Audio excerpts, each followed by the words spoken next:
research, history kind of stuff, very few artifacts. And even the artifacts we have, some of those are in question.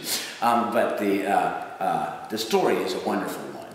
The truth of the matter is, I think it started to fail concurrent with the development.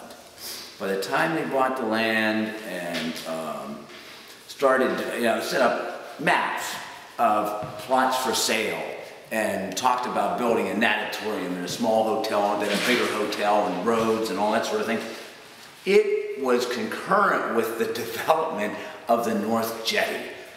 And we try to dispel this myth because everyone has some story that has no basis in fact. And a lot of it was how it was, how it devolved, what happened to the people that invested, what mattered in the process, and what they actually did develop, and what's happened since then.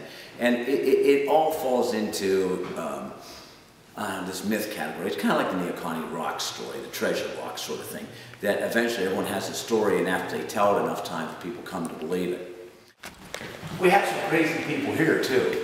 The most positive spokesman, this guy actually ended up in the Oregon State Hospital as he watched his dreams and his money disappear on Bay Ocean Spit. I know there's a lot of words to it, but there's so much of the story that's so interesting.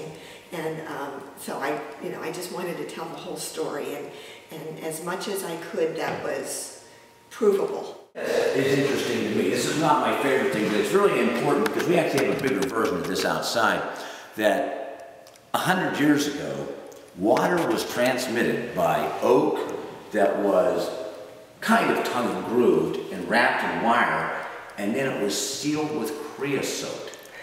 And you can still smell the creosote. And we've got a bigger version outside where the water sources from the south come in a much bigger pipe. This is a smaller version of it, but they sealed it with creosote, and people drank that forever.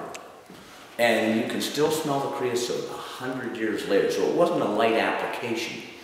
But that was a water source. The thing I want to show you is an artifact. I think this is precious. This is sapphire. And I think it's a beautiful piece of work. Much of this stuff was taken when the places were abandoned.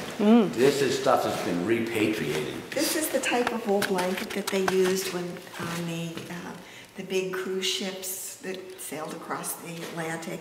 And so it's a thin kind of blanket, but it was on the bed, and it has Bay Ocean stenciled right on it. People thought that they lost everything, and that's where the rumor started that the father, Thomas Potter, killed himself. He didn't. He just died a natural death in California some years later. But the truth of the matter is, they made a lot of money on this.